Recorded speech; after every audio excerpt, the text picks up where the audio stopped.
In this industry, we're always looking for ways to relay information to the communities in which we serve. One of those ways that we found to be very effective is by putting on information sessions and seminars in places like senior centers, nursing homes to the caretakers, and in conjunction with Rotary clubs and at church activities with Catholic Church, LDS churches, and any churches. These are great opportunities to let people know what their options are as far as prearranging goes.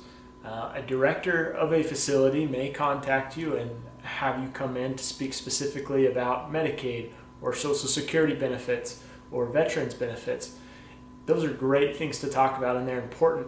When we do those, we are also able to talk about the benefits of prearranging and create leads in order to give people more information on the subject. When we make these appointments for these seminars or information sessions, it's important to talk to the director and find out exactly what they're looking for, to let them know that this is in no way going to be a sales pitch, but just an opportunity for you to give some information and answer questions that people may have. And later on, after the session has taken place, if somebody wants to meet with you for more information, you can. We will bring cards like this one here that's got fields up here to fill out, asking what they would like more information on, as well as some contact information here. We'll pass those around before the seminar has begun and let people know that, like this says, please enter my name for the door prize contest, that this will be put into a raffle. It's your responsibility to bring some prizes. We bring gift cards, little gift baskets. It doesn't have to be anything crazy expensive, just something that's going to be fun for the attendees. And even if they don't want to be contacted, we let them know before our seminar begins, just to put in there that they don't want to be contacted, and they can still enter the raffle. That's a really, really, really good way to get some leads on some potential clients for pre-needs. We're going to follow along with my dad, with Leighton, as he does a seminar in Wyoming in a congregation at a Catholic church. And he does an excellent job at grabbing their attention right off the bat. He did this seminar in conjunction with a financial planner that did a good job at reinforcing what my dad would say. So my dad does the exact same thing after this gentleman had spoke by saying, hey, what this gentleman said is valid, and you should really consider the things that he talked about. So we're going to watch again. He's going to grab their attention right off the bat with a story. That's really important. Second, he's going to thank the other speaker and the funeral home owners and employees for all that they're doing in the community, as well as the director of this particular seminar. Those three things are really important to start off with in order to help give you credibility. Now, real quick before we jump into this, it's important that if you can get the funeral home owner there, even for just a minute, to give you an introduction. That's a big deal in helping give what you're about to say some credibility, where the people in the community, the people that are attending the seminar, probably know that funeral director better than they know you, unless you've been at the funeral home for a long time. So if you can get them there, great, that's a big deal. If not, please get the director or the father in this situation to give you an introduction and some background on what they're about to learn about. Most of the time the attendees know that you're coming, what you're going to be talking about a little bit, but sometimes they don't. If you're going to go to a senior center and talk to the attendees before or during or after lunch, they go to every day or a couple times a week, they may not know that you're going to be there. So if you can get the help from the director of the funeral home and introducing you, that's going to be a big deal. All right, we're going to jump in here and watch this for a little bit, and then I will break it up and tell you a little bit more information on how to create and host the best info session or seminar. Have any of you ever been to Fort Bridger? St. Helens. Father Savio. Anybody ever remember Father Savio? Father Espenshade? Long time ago. Anyway, we were in the middle of winter time. We came over from Evanston, which is where I started my career, and we brought the Suburban, not the funeral coach. We went over those sisters on I-80, and it's snowing and cold, below zero, and so we took the Suburban and went to do the Mass. And as soon as the Mass was over with, Father Savio said, everybody just stay here. We're going to take the casket. I'll go with the two funeral directors and the wife, and we'll go on up, and the Imones will help us lower the casket. And you stay here, and we'll come back for lunch. So we drove up, and it was blowing sideways with the snow, and got to the cemetery, and Father Savio said, he handed me the holy water, and he said, I want you to hand me this after I give my prayers, and I will bless the casket. Yes, sir. So it came time, and I handed him the water, and he started going like this. And I watched the water bounce off the casket. Froze in midair. It was cold. I just want to compliment Phil. I mean, listening to what he has to say. I will tell you he's very, very competent. And we don't live here, but I can tell you that he can be trusted. He said some very important things. I think you need to be aware that it's not that complicated. Sometimes we think, oh my gosh, these are so complicated. It's not. What he does and what we do is basically the same thing. We help you make choices for the day when you can't anymore. I want to take just a moment and compliment the Thompsons sincerely. When somebody walks through that door and is greeted by the Thompsons, you are trusting them with your dearest soul. That always humbled me to the core. All right, we're about 2 minutes into Leighton's presentation. I just want to do a quick recap of the things I think he's done really well so far. Number one, he started with a really good attention grabber, a good story from real life experience. Number two, he emphasized the importance of what his companion speaker talked about. And number three, he thanked and gave praise to the funeral home in which he was representing. Now, Leighton's going to start talking about some real information and get into the guts of why he is there. He's going to talk about the importance of the planning guide a little bit. Now, when we bring these planning guides to these seminars, it's important that we don't hand them out to people right off the bat before we start talking, or else they'll probably be looking through it while you're talking. So we'll hold on to those until after the presentation is over, but it's a really good idea to introduce them and emphasize their importance beforehand. He's also going to talk about the difference between planning ahead and not, with a real life example on how, if you're thinking clearly, typically costs are going to be quite a bit less in your pre-arrangement. How many of you have heard of the Miami Dolphins football team? Did any of you ever know who used to own it? The name of the stadium was named after him for a while. Joe Robbie. Look it up. Multi-millionaire, did not have a trust.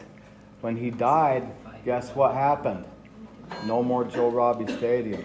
Everything got thrown into probate. It was a gigantic mess. Now that's an extreme example, but I want to emphasize to you how important some of these things are. Phil talked about a simple planning guide that we offer. If you don't want to prepay anything, then don't. If it's against your thoughts, then don't. But at least write your wishes down. My father passed away in January. After meeting about 6,500 families in my career, I now sat in the other chair. When we showed up, we had to make two choices, the day and the time. I was humbled. It was an act of love. The program was done. The obituary was done. I knew he wanted his flag draped. I mean, I can go on and on how he wanted things to be done. I mean, I really had genuine appreciation for how that works. I had a situation 3 years ago where it was a tragedy. By the time the headstone was selected, everything, we were at $70,000. That is true. A year to the day later, I got a call from Heather. Will you please come see me? She had a week-old baby when he died, her husband, okay? And she says, I can't put him in a situation of problems. can you help me? I said, certainly. Do you think she spent 70 on herself? Of course not. She was thinking clearly, wasn't she? The other time it was an emotional situation. Okay, so now my dad is going to do something really important as part of any seminar. He's going to ask if anybody in the room has done any type of pre-arranging already. If they've planned their funeral or cremation or done any type of trust or will planning. And almost always you're going to have at least somebody in the room say yes to that question. And when they do say yes, you can go over to them and say, hey, I want to pick on you for just a minute. Can you tell me why you decided to do that? And almost always their answer is going to be something along the lines of they wanted peace of mind, or they wanted to make sure that their children didn't have to worry about it when they were gone. In this situation we're going to watch, there wasn't anybody in the room that had done any planning, or at least nobody that would admit to it. So my dad does a good job at recovering and saying, well, this is why I did it. This is why I thought it was important to plan ahead. Then he's going to go into some funding options for pre-arranging for funerals and cremations. And that's important to give them at least an idea of their options. Sometimes people are going to think the only way to fund a pre-arrangement is by writing a check for the full amount. That's simply not so. So give them at least some information on how that works. And then he's going to talk a little bit about Medicaid and how to legally and ethically preserve assets from Medicaid while still qualifying for Medicaid.